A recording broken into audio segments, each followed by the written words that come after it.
Cet individu s'appelle Jean Lajeunesse. À la fin des années 80, il sème la terreur chez les employés des banques de la région de Montréal. On a calculé qu'il faisait une banque par mois. Quand il arrivait, au début, il prenait une personne en otage, sortait son arme, il disait aux gens, allez-vous-en dans le fond de la banque, vous n'arriverez à rien.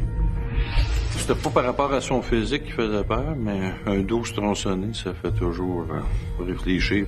C'est lui qui avait le gun, c'est pas nous autres.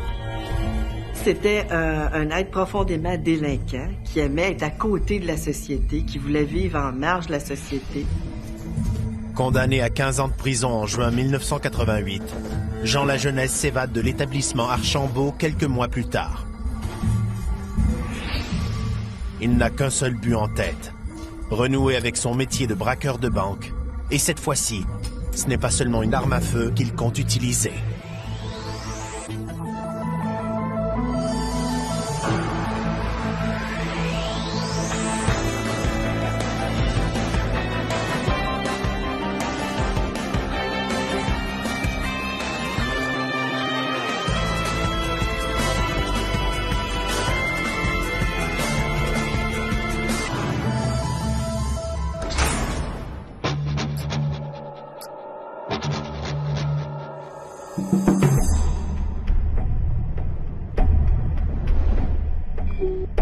À l'automne 1988, Jean Lajeunesse est détenu à l'établissement Archambault situé à Sainte-Anne-des-Plaines, dans les Basses-Laurentides. Il est considéré comme un prisonnier exemplaire. Il parlait pas fort, il était calme, il était toujours à son affaire. Il était tellement à son affaire que même le directeur du pénitencier n'a jamais entendu parler de lui tout le temps qu'il était là. Jean Lajeunesse, comme prisonnier, je peux pas dire que c'était quelqu'un de dérangeant. À titre de directeur, je peux vous dire qu'on connaît habituellement beaucoup plus les détenus dérangeants, les cas dangereux. Dans le cas de la jeunesse, rien de particulier. Toujours à sa place, toujours le même rituel, toujours à telle heure, toujours à la même place. C'était pas un détenu à trop contrairement aux autres là, qui veulent battre tout le monde. Le criminel âgé de 38 ans traîne pourtant un lourd passé judiciaire pour des vols qualifiés commis presque exclusivement dans des banques au cours des 15 dernières années. Jean Lajeunesse, comment c'est jeune, semble-t-il. Entre 20 et 25 ans, là, il a commencé son métier. Je sais qu'il vient d'une très bonne famille, que c'était le seul délinquant de la famille. Il a toujours dit que lui avait pris ce chemin-là parce que c'était ça qu'il voulait faire dans la vie.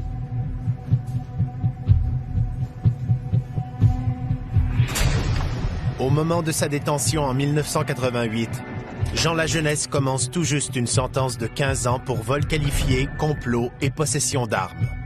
Il n'en est pas à son premier séjour en prison. Il a eu sa première sentence pour des vols qualifiés. Suite à ça, il a purgé un certain temps et après ça, il a été envoyé au minimum. Ce séjour de Jean Lajeunesse derrière les barreaux s'est déroulé sans incident. Sa bonne conduite lui a même mérité des sorties de jour, mais il en a profité pour prendre la clé des champs. Repris après 10 mois de cavale, il est envoyé dans un pénitencier d'où il est presque impossible de s'évader. L'établissement Archambault était un établissement à niveau sécuritaire maximal. Donc, c'était, avec Donnacona, je dirais, l'établissement majeur le plus sécuritaire au Québec. En maximum, je vous dirais que les évasions sont très rares. À l'établissement Archambault, Jean Lajeunesse mène une vie rangée et tranquille. Plutôt du type solitaire, il cultive l'art de passer inaperçu. Il ne possède aucune caractéristique physique distincte et n'affiche aucun tatouage. Il a de l'air de rien. Il peut passer pour un plombier, un menuisier, un monsieur tout le monde. La très grande majorité doivent travailler. C'est une exception si le détenu ne travaille pas. Ils peuvent être affectés au service de la cuisine, ils peuvent être affectés au service du nettoyage, de l'entretien, mais la grande majorité travaille dans des ateliers dits de production ou de formation. En bon prisonnier modèle, la jeunesse choisit de combiner loisirs et travail en offrant ses services pour travailler à l'atelier de poterie. Jean La Jeunesse passait ses journées dans l'atelier de poterie pour faire le ménage, préparer la glaise, puis tout ça, pour s'assurer que les fourneaux fonctionnent bien. Tout en étant affecté à l'entretien ménager de l'atelier, Jean La Jeunesse se découvre une véritable passion pour la fabrication d'objets en céramique. Un hobby qui lui permet aussi de gagner des sous. La poterie, ça servait de source de revenus aux détenus. Une fois que on emballait les bacs, elles étaient identifiées au nom du détenu, elles étaient remises à des membres de la famille qui, eux autres, les vendaient. Ça pouvait rapporter parfois jusqu'à 400 $ aux prisonniers, la vente de poterie. Le 17 novembre 1988, la journée s'annonce tout à fait normale pour les prisonniers de l'établissement Archambault. Personne ne soupçonne que Jean La Jeunesse, en se levant ce matin-là, compte bien que ce soit sa dernière journée à l'intérieur des murs. Le détenu passe la matinée à l'atelier de poterie où il vaque à ses occupations régulières.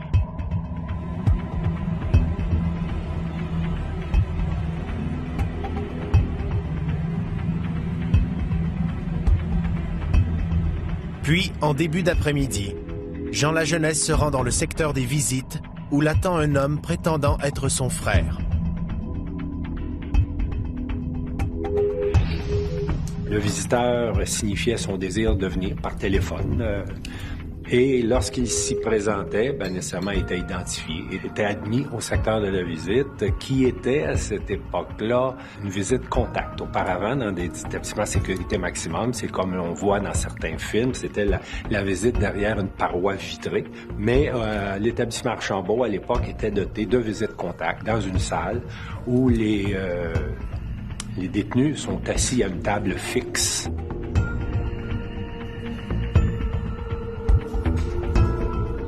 C'était vers 13h15 que les visites ont commencé. Ils ont discuté ensemble jusqu'à vers la fin des visites qui se terminaient à 15h30. À la fin de la rencontre, Jean La Jeunesse retourne à l'atelier de poterie pour terminer sa journée de travail. Mais étrangement, le visiteur ne quitte pas la prison et va plutôt s'enfermer dans les toilettes. L'établissement Archambault était, à l'époque, une nouvelle structure de prison. C'était ce qu'on peut appeler une prison intérieure, c'est-à-dire qu'on pouvait communiquer avec tous les secteurs de la prison sans aller à l'extérieur du pénitencier. Jean La Jeunesse se rend dans une salle adjacente à l'atelier de poterie où il doit procéder à la préparation de la marchandise qui doit quitter l'établissement à la fin de la journée. Dans ce secteur-là, il y a d'autres détenus qui sont affectés à, entre autres, l'emballage des poteries, des pièces faites, puisque le four se trouve à cet endroit-là. Avec l'aide d'un détenu, Jean La Jeunesse empile des boîtes remplies de poterie sur un chariot. Mais ce que les gardiens affectés à l'atelier ignorent, c'est que 2 de ces boîtes sont complètement vides. Il y avait effectivement 2 boîtes qui étaient reliées ensemble. Entre ces 2 boîtes-là, on avait enlevé les parois intérieures, ce qui faisait que ça donnait l'équivalent de 2 boîtes. Mais ça paraît pas que c'est réuni ensemble. Le montage est bien fait que, à vue d'œil, tu peux pas savoir que c'est 2 boîtes séparées ou une boîte. Profitant d'un bref moment où la salle d'emballage est sans surveillance, Jean La Jeunesse se glisse à l'intérieur des 2 boîtes que son complice referme aussitôt sur lui.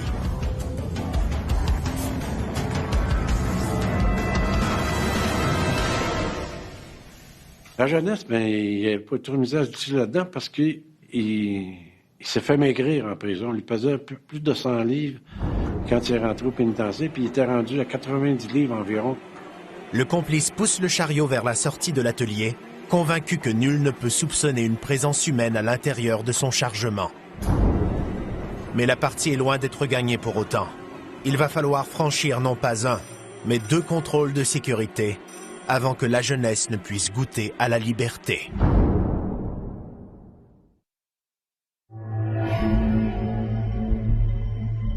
Novembre 1988. Jean Lajeunesse, un dangereux braqueur de banque, tente de s'évader de l'établissement Archambault en se camouflant dans des boîtes de carton. Son complice, qui transporte la livraison de poterie vers la sortie, doit maintenant franchir 2 contrôles de sécurité. Nerveux, il peine à garder son calme et craint d'être démasqué. Une fois la boîte fermée, le détenu s'en va avec le chariot. À ce moment-là, il y a un gardien qui est là. Il lui dit, ça, c'est des boîtes que quelqu'un va venir chercher pour la poterie de la jeunesse. Ce quelqu'un auquel fait allusion le détenu, c'est l'homme qui a rendu visite à la jeunesse un peu plus tôt en se faisant passer pour son frère et qui s'est ensuite caché dans les toilettes de l'établissement. Le plan orchestré par la jeunesse prévoit que son complice attende une quinzaine de minutes dans les toilettes avant de se présenter à l'accueil pour réclamer le chargement de poterie. L'objectif est qu'il arrive à l'accueil au même moment que le chariot. Mais Jean Lajeunesse doit auparavant franchir les postes de contrôle, dont le premier est gardé par un employé responsable des activités socio-culturelles. Et ces boîtes-là sont censées ne pas être fermées hermétiquement pour qu'on puisse voir ce qu'il y a dedans. Les boîtes se retrouvent chez l'agent du socio-culturel et finalement, on reçoit un coup de fil de la visite quelques minutes après, 15h30. Le gardien à l'entrée principale dit « J'ai un visiteur ici qui était avec la jeunesse tantôt. Il semble qu'il y aurait des pièces de poterie pour Jean Lajeunesse à expédier à l'extérieur. » On lui répond oui, les pièces sont ici au secteur du AB, on vous les apporte. Pressé par l'appel du gardien de l'entrée principale, l'agent du socio-culturel ne prend pas le temps de vérifier le contenu des boîtes comme l'exige la procédure. Il se dirige rapidement vers l'accueil, en compagnie du détenu. Les 2 hommes doivent traverser la prison d'une extrémité à l'autre. À l'intérieur des boîtes, la jeunesse risque à tout moment de perdre l'équilibre et de faire basculer le chargement. Conscient de la situation, son complice redouble de prudence et pousse le chariot très lentement. Il doit toutefois veiller à ne pas attirer l'attention de l'employé qui l'accompagne.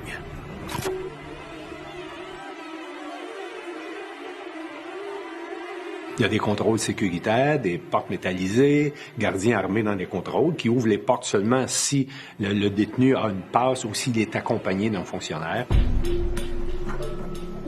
Le chargement et son passager clandestin atteignent la salle des visites sans éveiller les soupçons. Arrivé à cet endroit, le détenu doit laisser le chariot à l'agent socio-culturel et rebrousser chemin.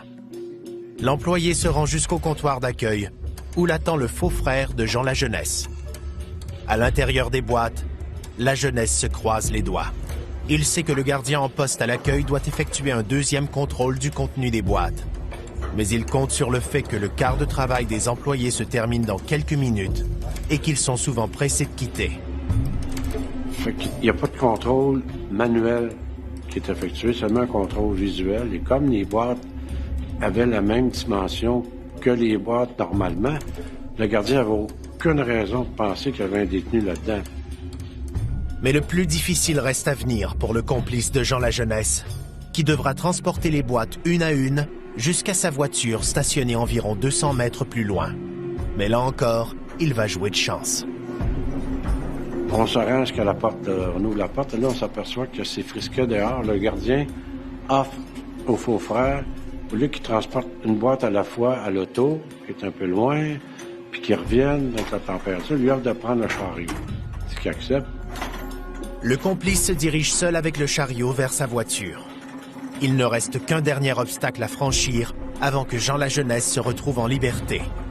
Cet obstacle, c'est la présence d'un gardien qui, du haut de sa tour, surveille le stationnement des visiteurs. Il s'assure que le gars qui est dans la guérite en haut, dans la tour, ne le voit pas et décharge les boîtes dans l'auto.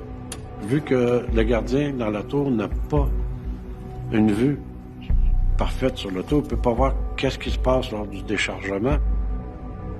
Une première, puis une seconde boîte sont déposées dans le coffre du véhicule. Mais au moment de soulever les boîtes dans lesquelles la jeunesse est dissimulée, celles-ci se défont et le fugitif est exposé au grand jour. Vif comme un chat, il bondit dans le coffre de la voiture et s'y blottit.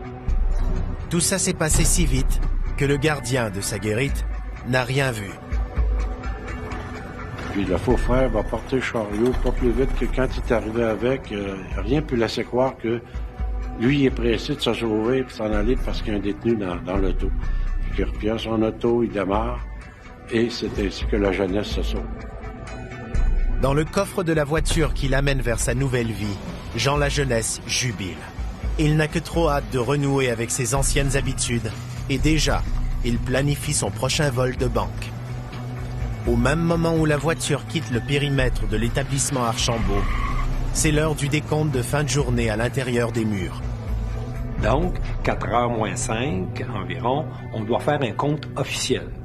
Tous les détenus doivent être dénombrés. S'il en manque un, tout est paralysé, on cherche. Alors, le quart de travail qui travaillait de 8h à 4h fait son compte, il en manque un. C'est là qu'on s'aperçoit que Jean la jeunesse n'est plus là. Donc, là, c'est le branle-bas de combat. Les détenus restent confinés dans leurs cellules. On barre les cellules. Les gardiens fouillent l'établissement. Ils vont voir à la poterie parce qu'ils savent qu'il était là. Au bout de quelques heures, il y a des détenus qui vont dire à la direction, cherchez-le pas, là. Il est parti, la jeunesse. Et là, j'ai une information qui dit, est-ce que vous avez toujours vos caméras sur la sortie des visites en fin d'après-midi? Oui. Analysez vos bandes. On se dépêche à regarder les bandes. Et ce que l'on découvre, on découvre le fameux chariot. On voit le visiteur s'en aller avec le chariot. Les autorités de la prison convoquent immédiatement les 2 employés impliqués. Ceux-ci reconnaissent ne pas avoir respecté la procédure à la lettre. À ce moment-là, on se dit, bon, avec le témoignage des 2 employés, la jeunesse était certainement dans la boîte. Une autre séquence vidéo, captée par la caméra de surveillance située dans la salle des visites, va permettre à la direction de la prison de conclure qu'ils ont un fugitif en cavale. La jeunesse, pour se rendre au secteur de visite, n'a pas allé à l'extérieur. Et pourtant, on le voit en caméra, l'effet que pendant qu'il y a la visite, il porte un certain nombre, je vous dirais, de chandails. Il savait sans doute qu'il risquait d'être, je sais pas, à l'extérieur pendant une période donnée, au moment où il faisait froid. Immédiatement, les autorités avisent tous les corps policiers du Québec qu'un détenu du nom de Jean la jeunesse vient de prendre la clé des champs. Au quartier général de la police de Montréal, le directeur des crimes contre la personne reçoit cette information avec beaucoup d'appréhension. À la fin des années 70, début 80, Montréal était malheureusement la capitale des vols à main armée dans les institutions financières, avec plus de 900 vols qualifiés par année. André Tessier connaît très bien le criminel recherché, puisqu'il l'a traqué pendant sa première cavale, il y a à peine 2 ans. Une première évasion au cours de laquelle Jean la jeunesse a commis de nombreux vols qualifiés. Les voleurs de banque récidivent tout le temps. Les braqueurs de banque, ce sont des individus armés, donc potentiellement dangereux. Ce qui inquiète particulièrement le policier à ce moment-là, c'est que par le passé, le fugitif n'a pas hésité à prendre en otage des employés de banque pour arriver à ses fins. Quand son évasion était connue, c'est sûr que tous les corps policiers sont devenus sur le qui-vive parce qu'ils savent que la jeunesse, c'est un gars qui n'annonce pas ses vols d'avance. Donc, ils se retrouvent toujours devant le néant. Comment ça va se dérouler? Qu'est-ce qui va se passer? Cette fois-là, est-ce qu'il va y avoir mort d'homme ou enlèvement, séquestration? Toutes les hypothèses sont envisagées.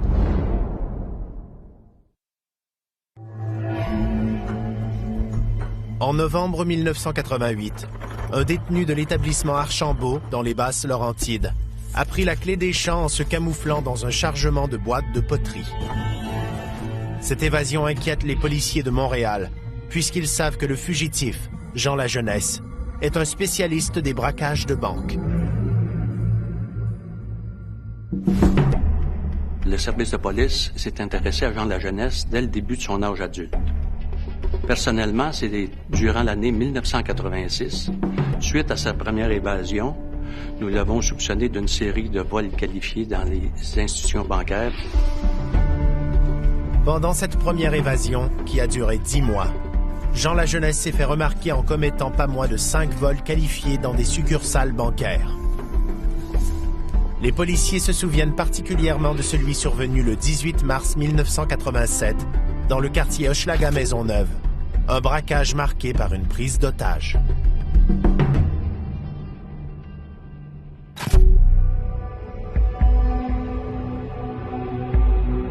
Ce matin-là, vers 9 h, Gérald Lortie, comptable adjoint à la succursale de la Banque nationale située rue Sainte-Catherine-Est, entre au travail comme il a l'habitude de le faire.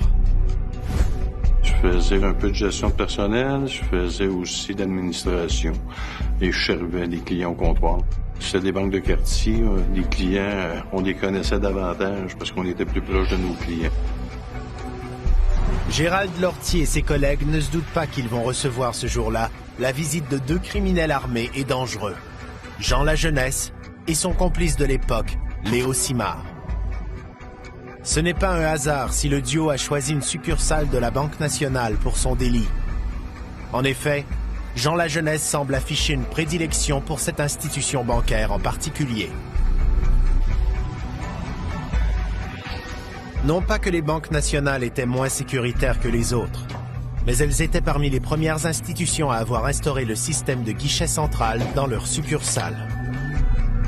Nous autres, on appelait ça un cube, où une caissière était à l'intérieur, détenait tous les argents de la succursale. Les autres caissières, si dans ce que le client nous demandait, il avait besoin d'argent, il référait à la caisse centrale. Tout l'argent passait par la caisse qui était unique, qui était centrale dans la succursale. Et c'est là que se trouve le plus gros montant d'argent. Donc, il y a un roulement d'argent qui peut varier des fois de 20 à 40 000 $ dans ces petites caisses-là.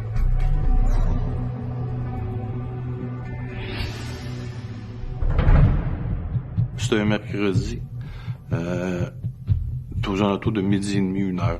Je suis seul à mon bureau, puis je suis effectivement en train d'écrire, mais il y a peu de bruit dans le succursale parce qu'il n'y a pratiquement pas de clients. Fait que je me préoccupe pas de ce qui se passe dans le succursale. À quelques dizaines de mètres de là, sur la rue Sainte-Catherine-Est, les 2 braqueurs se préparent à prendre la succursale d'assaut. La jeunesse est armée d'une carabine tronçonnée de calibre 12. Fidèles à leurs habitudes, les 2 braqueurs se dirigent d'un pas décidé vers la banque. Mais ils doivent tout de même demeurer discrets afin de ne pas éveiller les soupçons.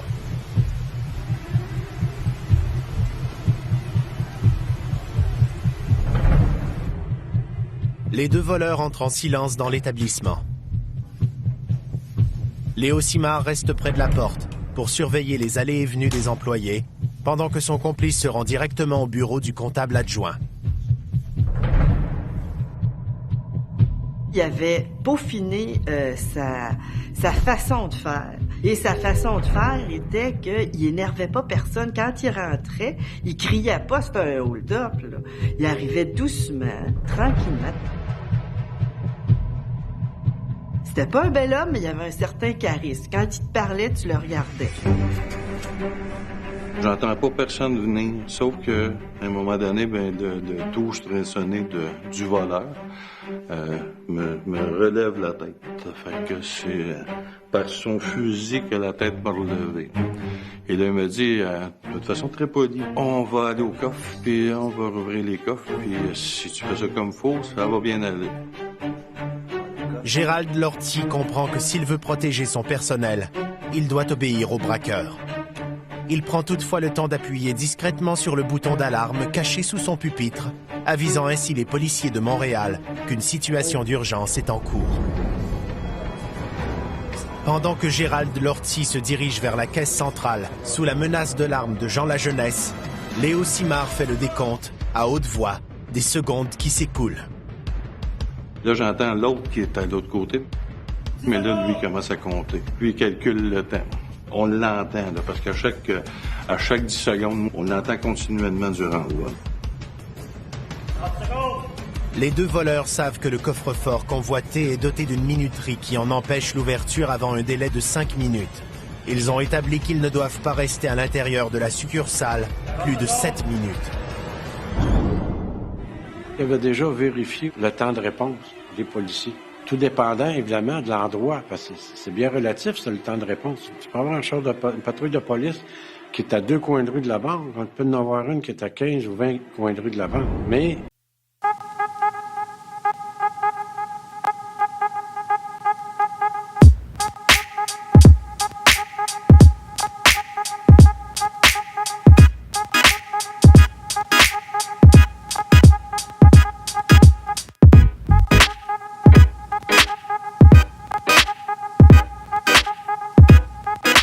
il avait jugé qu'à l'heure où il faisait le crime, que 5 minutes, ça couvrait tout, même si quelqu'un déclenchait le système d'alarme.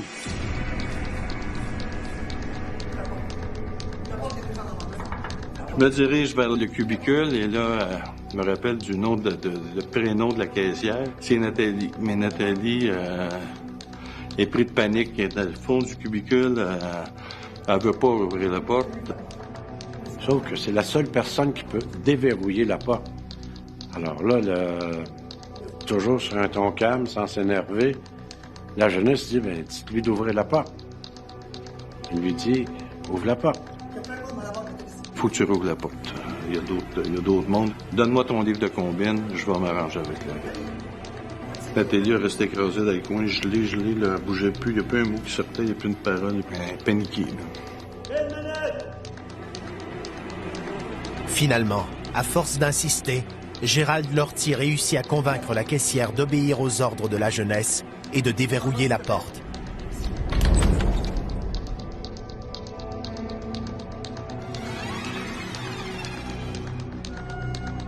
Fait qu'il dit, celui-là, je sais que ça prend 5 minutes. Celui-là, je sais que ça prend 15 minutes, on s'en occupe pas. Mais celui-là, 5 minutes, je veux que tu le partes. Il connaît comment ça fonctionne. Il connaît l'opération des coffres à la Banque nationale, pareil comme s'il avait travaillé à l'intérieur de ce succursale. Toujours sous la menace de la carabine tronçonnée, Gérald Lortie compose le code secret qui permet d'ouvrir le coffre-fort contenant jusqu'à 20 000 $. La minuterie se met en marche. Et là, on a attendu 5 minutes. Pendant ce temps-là, les autres coffres sont tirés à la caisse. Là, j'ai commencé à le vider. Il m'a donné un sac pour que je remplisse tout ce que je pouvais trouver. Il y avait des 2 $. Il y avait un peu de 1 $ papier, mais les nouveaux 1 $ commençaient à sortir. Fait qu'on en avait aussi en... Fait qu'il a pris les 1 $, puis là, il dit, il en reste dans le fond. J'ai dit, écoute, moi, ça me dérange pas si tu les veux, mais tu vas trouver ça pesant. C'est toutes des boîtes de 25 sous. Il dit, t'as raison, il laisse-les là. Un silence de mort règne à l'intérieur de la succursale. Maintenant conscient qu'un hold-up avec prise d'otage est en cours, les employés et les clients sont paralysés par la peur. Les clients restaient calmes, t'as pas le choix.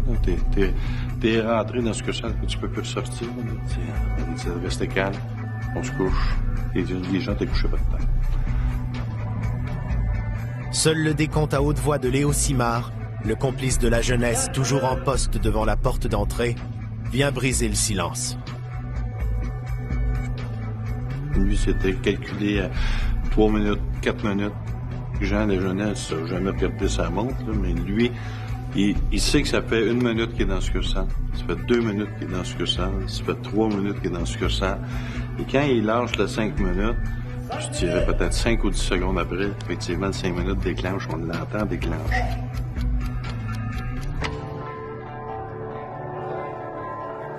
Gérald Lortie ouvre le coffre-fort qui contient surtout des billets de 50 et de 100 $. Jean Lajeunesse lui ordonne de tout jeter dans le sac, ce qu'il fait immédiatement.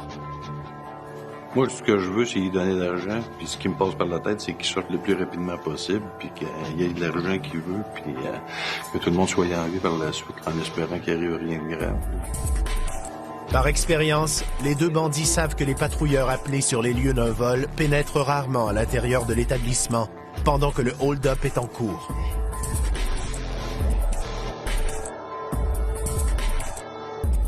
Les premiers intervenants, ce sont les patrouilleurs du secteur concerné qui, suite à un appel logé au 911, que ce soit le système d'alarme ou autre, les policiers doivent arriver de façon diligente et discrète sur les lieux, agir de façon sécuritaire et s'assurer que les suspects ont bel et bien quitté la banque avant d'y pénétrer. Mais les voleurs jouent de chance. Aucun patrouilleur ne s'est encore pointé au moment où Gérald Lortie finit de vider le coffre-fort. Les policiers avaient mis plusieurs mois avant de retrouver Jean Lajeunesse et de mettre un terme à sa première cavale. Et quand il avait ensuite été condamné à purger 15 ans d'emprisonnement, ils croyaient bien être débarrassés de lui pour un bon moment. Mais au lendemain de sa deuxième évasion, en novembre 1988, tout était à recommencer. Ils savaient que cette fois, Lajeunesse ne ferait pas de quartier. Novembre 1988. Jean Lajeunesse, un spécialiste des vols qualifiés dans les succursales bancaires, a réussi à s'évader de l'établissement Archambault en se dissimulant dans un chargement de boîtes de poterie. À peine a-t-il recouvré sa liberté qu'il planifie déjà son prochain braquage. La prison était rendue très, très pénible. Il disait tout le temps, je veux pas retourner en prison. Mais Jean Lajeunesse, il n'y en avait pas de limite. Puis il n'y avait pas de vue au futur. Les criminels qui réussissent sans se faire prendre pendant une longue période de temps prennent de l'assurance et se sentent invincibles. Ce sentiment d'invulnérabilité va amener Jean Lajeunesse à se montrer encore plus audacieux. En plus de se procurer une nouvelle arme à feu, il fait l'acquisition de quelques grenades dont il compte bien se servir lors de ses prochains braquages.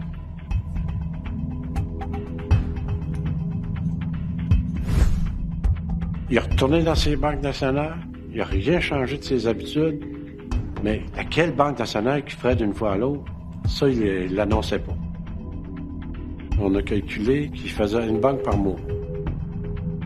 Dès les premiers hold-up, les policiers savent que l'auteur en est Jean Lajeunesse, puisque celui-ci ne prend même pas la peine de se cacher. En plus d'opérer seul, il ne se déguisait pas. Règle générale, il ne criait pas, parce que son arme faisait l'effet recherché, c'est-à-dire que les employés obtempéraient à ses instructions. Il se cachait pas. Ce qu'on trouvait un peu curieux, c'est que même il y a certaines caissières de Banque nationale qui changent de succursale puis qui le reconnaissaient. Non seulement Jean Lajeunesse commet ses vols à visage découvert, mais il prend un malin plaisir à passer des messages aux policiers.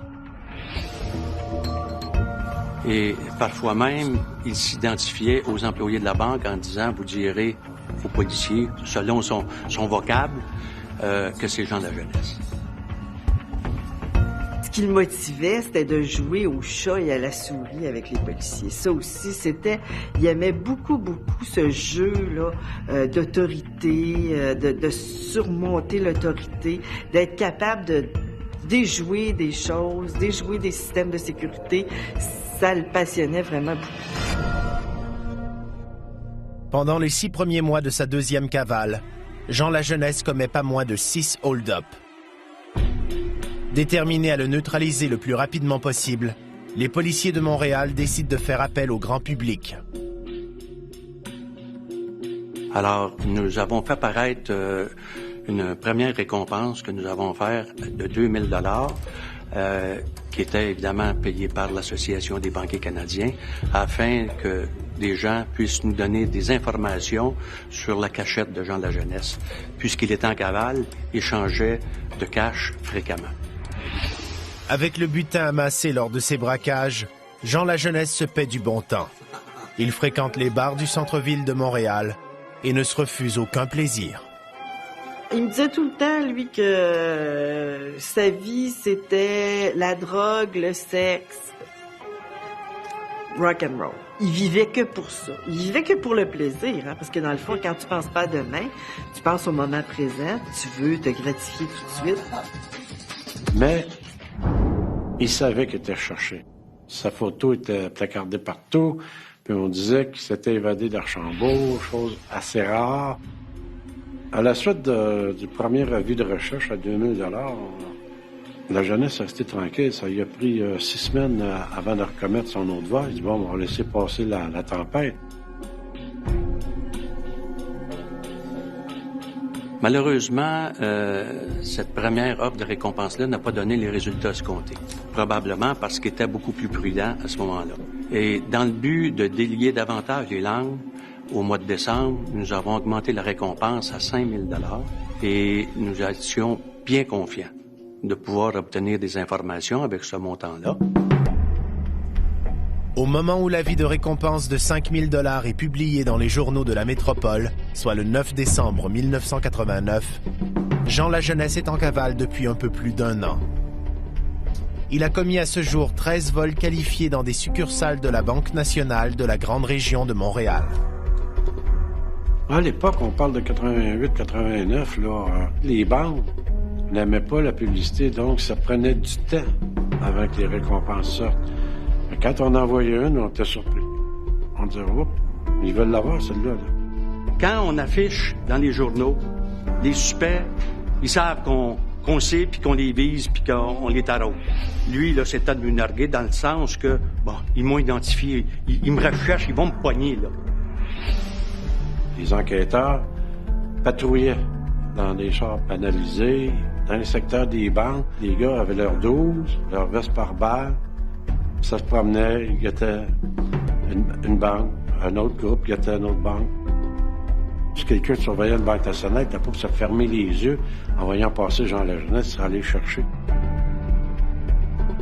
Se sachant traqué, le fugitif décide de changer sa façon de faire. Il cherche à commettre le grand coup, celui qui lui fournira de quoi vivre pendant de longs mois et qui lui permettra de prendre sa retraite en tant que braqueur de banque. Il savait que nous le recherchions via les médias, alors il n'y avait plus rien à perdre. Et après 2 évasions réussies, après plusieurs vols qualifiés sans arrestation, il se sentait sûr de lui.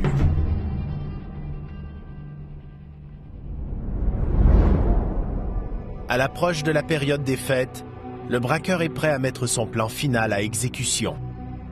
Il entend toutefois changer de secteur en ciblant une succursale de la Banque nationale située sur le boulevard Fernand-Lafontaine à Longueuil. C'est une nouvelle succursale, ça, qui avait été établie dans un nouveau domaine à Longueuil, là. Et puis, pour servir la clientèle, c'est la majorité des professionnels, là. Alors qu'ils pouvaient venir jusqu'à 6 ans le soir, là. Claudette Briand est directrice de crédit commercial sur le boulevard Fernand-Lafontaine depuis quelques mois seulement. Mais au cours de la dernière année, alors qu'elle travaillait dans d'autres succursales, elle a eu la visite de Jean Lajeunesse à 2 reprises. C'est un évadé de prison, oui. Alors, oui, il était connu. Son nom était sur toutes les lèvres. Tout le monde savait qui était Jean Lajeunesse. Le 28 décembre 1989, autour de 14h50, Jean Lajeunesse pénètre à l'intérieur de la succursale du boulevard Fernand-Lafontaine.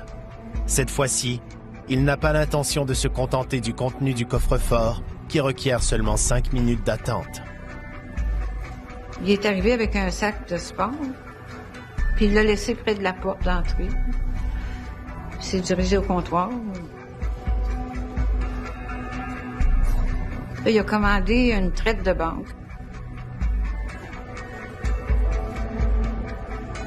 Puis il y a un coup qui a été servi. Il est retourné à son sac, là, près de la porte d'entrée.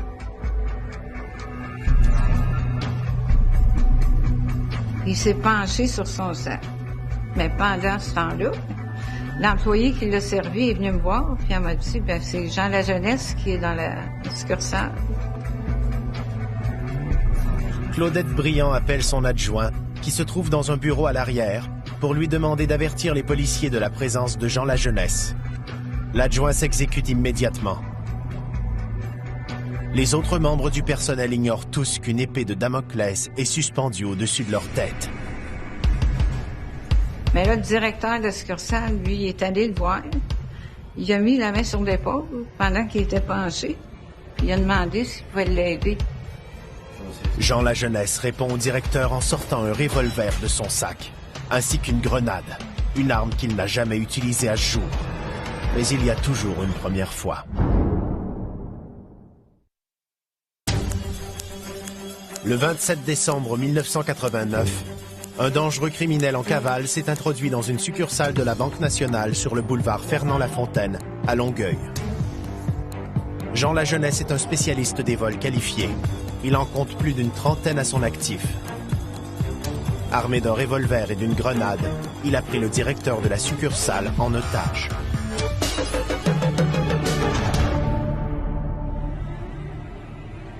Il a amené avec lui le directeur dans le milieu de la place réservée à la clientèle.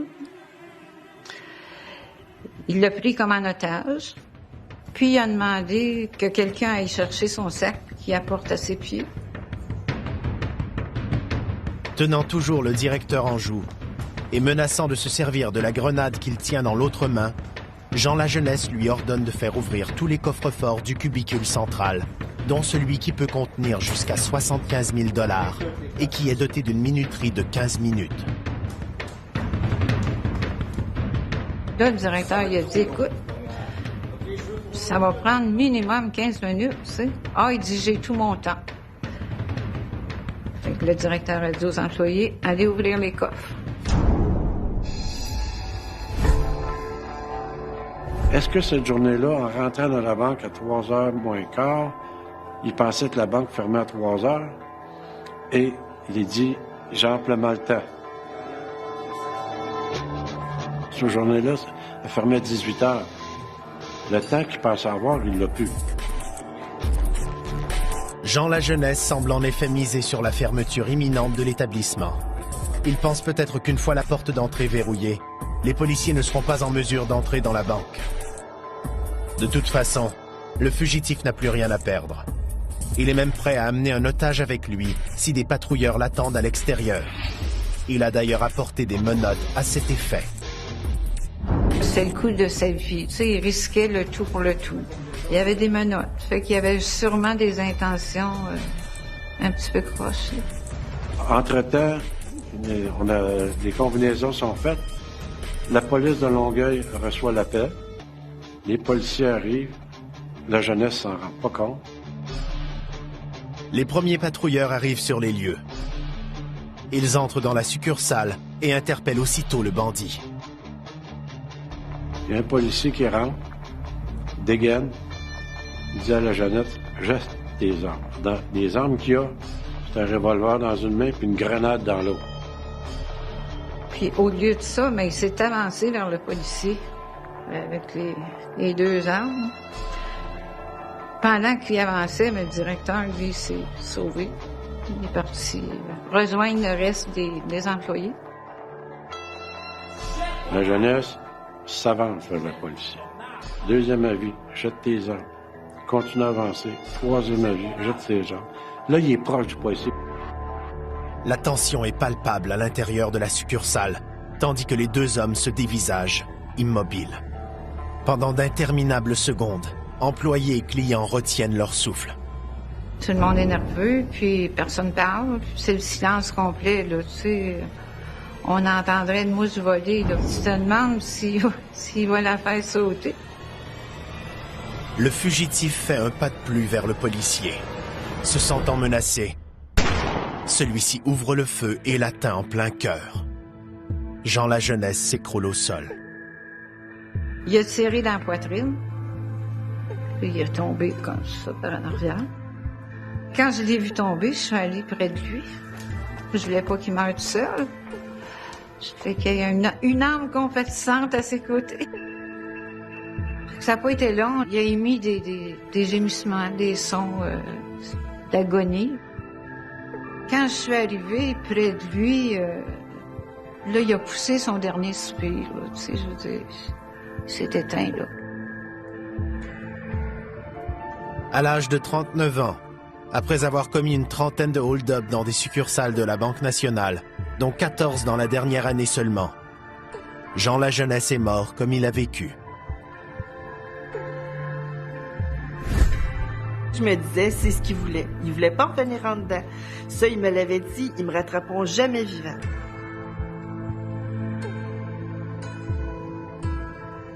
Il a couru devant son destin, dans le fond, là, parce que s'il s'était rendu, il serait pas mort, là. En fait, il est mort avec le métier qu'il aimait mieux faire. Voleur de banque un jour, voleur de banque toujours.